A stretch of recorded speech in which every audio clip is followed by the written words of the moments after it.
అందరికీ నమస్కారం. Jamie Prem's YouTube ఛానల్కి స్వాగతం.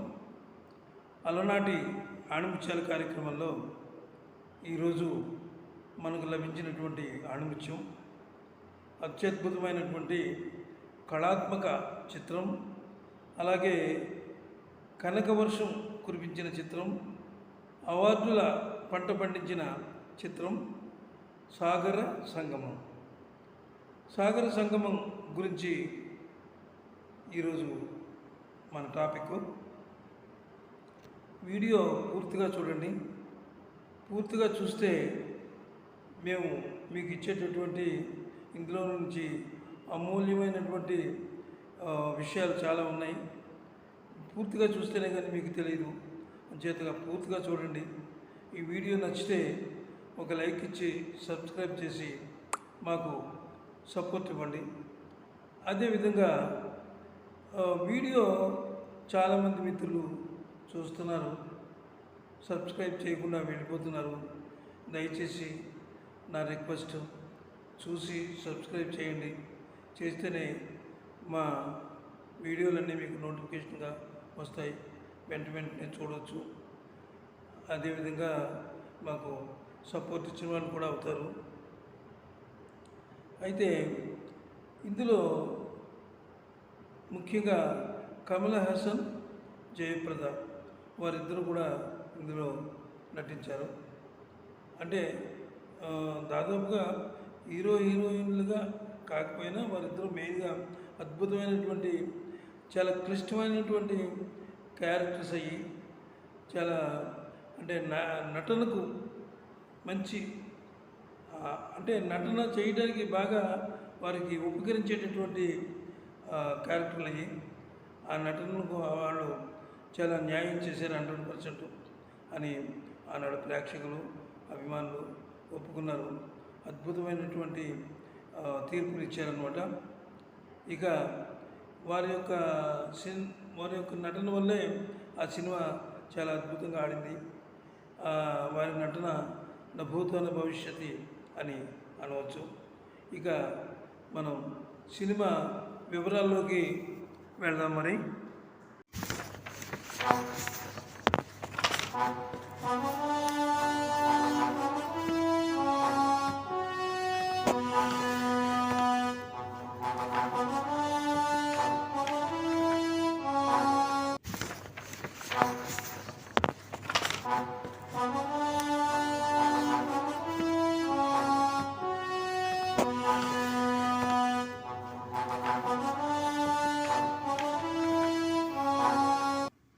అందరికీ నమస్కారం.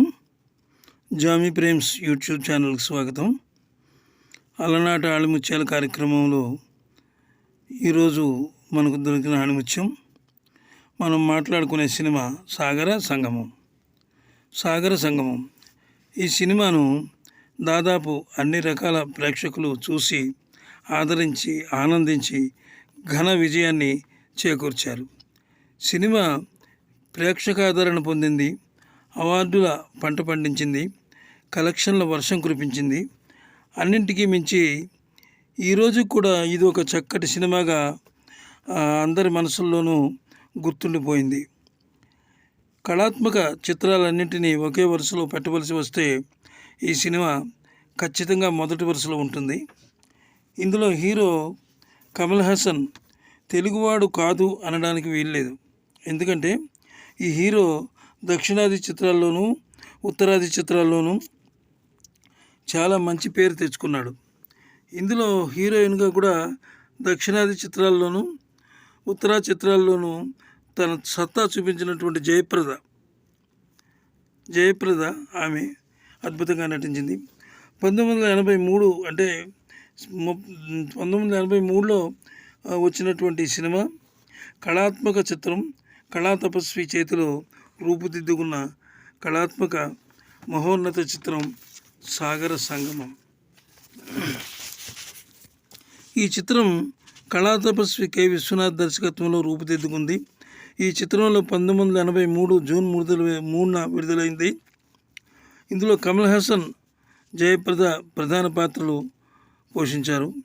ఈ సినిమాను పూర్ణోదయ మూవీ క్రియేషన్స్ పతాకంపై ఏడిది నాగేశ్వరరావు గారు నిర్మించారు. ఇందులో పాత్రకు ఆ హీరోయిన్ పాత్రకు వేరే వాళ్ళని తీసుకోవాలని చాలా తర్జన భర్జన అయింది. అయితే జయప్రద మంచి మార్కులు కొట్టేసింది. ఆమెనే పెట్టుకోవాలని అందరూ ఏకగ్రీవంగా తీర్మానించారు. అంచేత జయప్రద ఈ సినిమాలో అంటే ఆమెకు ఇది ఒక పోటీలాగా అనుకోవాల్సి వస్తుంది. ఎందుకంటే ఇద్దరు ముగ్గురు హీరోయిన్లు పెట్టుకోవాలని అనుకుని ఆమెను సెలెక్ట్ చేశారు కాబట్టి ఆమె ఆద్యంతము కూడా అద్భుతమైనటువంటి నటన చూపించి హావభావాలు అంటే డైలాగ్ వెర్షను అన్నీ కూడా చాలా అద్భుతంగా చూపించింది.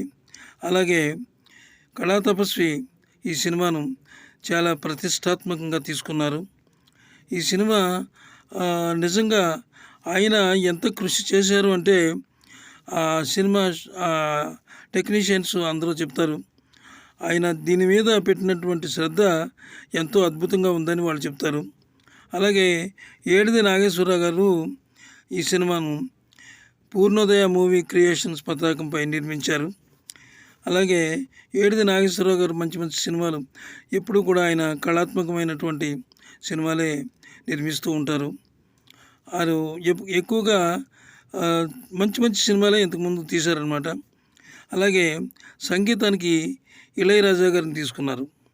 ఇళయరాజా గారు అంటే విషయజ్ఞాని. ఆయన విషయాన్ని అర్థం చేసుకుని పాటల యొక్క అంటే ఆయన స్క్రిప్టు అంటే పాటలోనే వచ్చే భావాలు అవన్నీ చూసుకుని ఆయన అద్భుతంగా చేశారు ఈ సినిమాకి. అలాగే పాటలు అన్నీ కూడా వేటూరి సుందరరామూర్తి గారు రాశారు. ఇందులో మంచి మంచి పాటలు చాలా అద్భుతమైన పాటలు ఉన్నాయి. అన్నీ సూపర్ హిట్సే అయినాయి. అయితే సినిమా ప్రతి పాట కూడా ఒక ప్రేక్షకుడు మనసులో మంచి అనుభూతిని రేకెత్తిస్తుందన్నమాట. అంత అద్భుతమైనటువంటి పాటలు ఆయన ఇందులో రాశారు. ఇక ఇందులో కమల్ హాసన్ ఒక శాస్త్రీయ నృత్య కళాకారుడుగా అద్భుతమైన పాత్రను పోషించారు. అద్భుతమైన నాట్యాన్ని ఆయన ఇందులో కనపరిచారనమాట. సాగర సంగమం తెలుగులో 35 కేంద్రాల్లో 100 రోజులు, విజయవాడ, హైదరాబాద్ నగరాల్లో సిల్వర్ జూబ్లీని పూర్తి చేసుకుంది. బెంగళూరు, మైసూరు నగరాల్లో ఏడాదిన్నర పాటు ప్రదర్శింపబడి అదేవిధంగా ఈ సినిమాకు 2 జాతీయ పురస్కారాలు, 6 నంది అవార్డులు కూడా వచ్చాయి. 1984లో జరిగిన 10వ అంతర్జాతీయ చలనచిత్రోత్సవంలో ఇండియన్ పనోరమాకు ఈ సినిమా ఎన్నికైంది. రష్యాలో అత్యధిక ప్రింట్లతో విడుదలైన ఈ సినిమా రష్యన్ భాషలోకి అనువాదమైన తొలి తెలుగు సినిమాగా ఖ్యాతి దక్కించుకుంది సాగర సంగమం. అయితే ఈ సినిమా గురించి క్లుప్తంగా కథ గురించి మనం అనుకుంటే ఒక యువకుడు నృత్యంలోనే సుఖదుఖాలని అన్నీ నృత్యమని భావించి నిస్వార్థంగా ఈ నృత్యం మీదే ఆయన కాన్సన్ట్రేషన్ చేస్తాడు. ఆయన బాలు అంటే బాలకృష్ణ అతని పేరు. ఇందులో మాత్రం ఆ పాత్రను నిజంగా ఆయన పోషించారు అండి. అనేకంటే కమల్ హాసన్ గారు ఇందులో జీవించారని చెప్పవచ్చు. స్వయం కృషితో అన్ని నాట్య రీతుల్లోనూ ఆయన ప్రవీణ్యం సంపాదిస్తాడు. మాధవి అనే యువతి అతనిలోని కళా తృష్ణను గమనించి అతనికి ప్రోత్సాహాన్ని ఇస్తుంది. అయితే